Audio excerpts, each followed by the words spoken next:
Mengajar biologi tanpa tatap muka, terbayang tidak bagaimana sulitnya.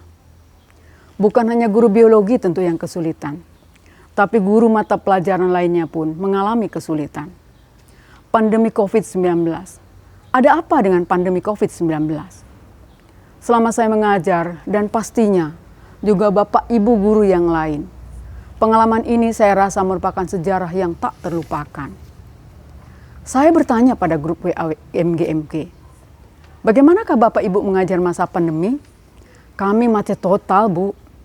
Anak-anak tidak bisa mengakses internet. Jadi, bagaimana cara mengajarnya? Kalau kami pakai WA saja, foto, lalu kirim. Anak suruh kerjakan, dah beres.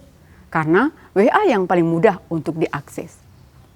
Kalau kami menyuruh buat rangkuman saja, Bu, kirim via WA, dah beres. Sesederhana atau sesulit itukah mengajar masa pandemi? Bapak Ibu tentu punya pengalaman berbeda, sama halnya dengan saya. Pernahkah terpikir bagaimana anak bisa merasa senang, tidak tertekan, apalagi sampai paham?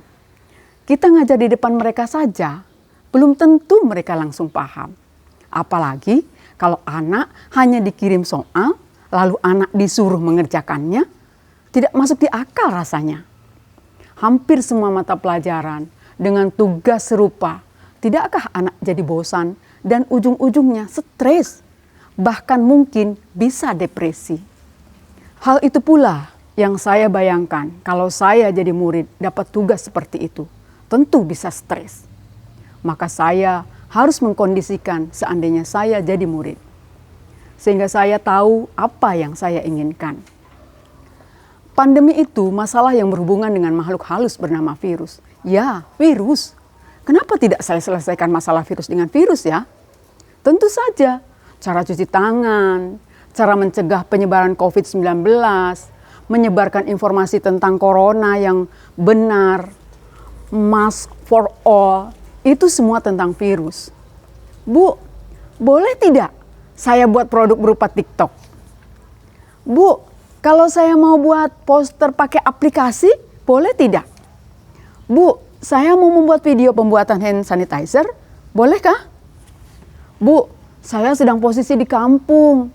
Saya mau buat poster dengan cara menggambar manual saja. Tidak apakah, Bu? Mau pakai aplikasi tidak ada sinyal, Bu. Bertubi-tubi pertanyaan dari anak yang punya passion berbeda. Apa jawaban yang akan rekan-rekan berikan? Mendapatkan pertanyaan anak yang antusias untuk membuat karya di tengah sebagian besar orang tidak berdaya.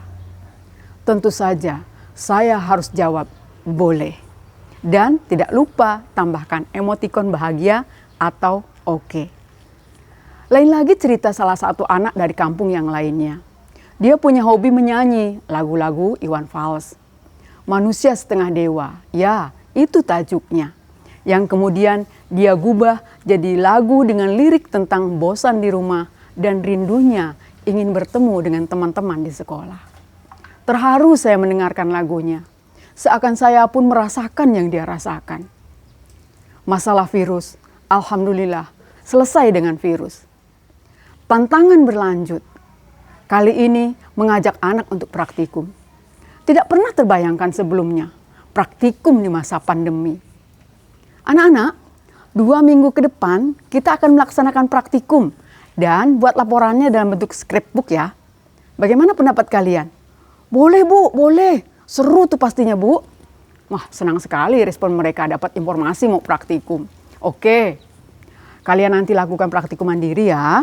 Boleh sendiri, boleh juga kolaborasi dengan kawanmu. Jika ada yang kurang jelas, jangan putus informasi. Begitu yang saya tegaskan. Bu, boleh tidak saya kolaborasi dengan teman dari kelas sebelah? Bu, saya di kampung, jauh dari rumah teman-teman. Bolehkah saya kerjakan sendiri? Bu, boleh tidak saya kolaborasi dengan kawan dari sekolah lain? Menerima pertanyaan seperti ini, bagaimana jawabannya rekan-rekan? Lucu kan? Membuat scrapbook menjadikan murid berlomba untuk menunjukkan eksistensinya. Melihat pose selfie mereka dengan temannya, selfie saat membantu pekerjaan dengan orang tuanya, selfie dengan alat dan bahan praktikumnya, nampak terpancar senangnya. Melakukan tahapan praktikum tanpa lupa patuhi protokol kesehatan. Membaca kesan dan pesan pada akhir scrapbook yang mereka buat, mempersembahkan karya terbaik bukti mereka percaya diri, mandiri, dan memberi pengalaman yang berharga dan penuh arti. Masalah pandemi bisa kita hadapi tanpa masalah. Terjadinya krisis membuat murid tetap eksis, tetap berinovasi untuk anak negeri, dengan tetap memberi pelajaran yang berarti. Salam sehat, salam inovasi, tidak takut gagal, itu kunci yang bisa kita adaptasi. Kita semua pasti bisa menghadapi corona dengan wajah yang mempesona.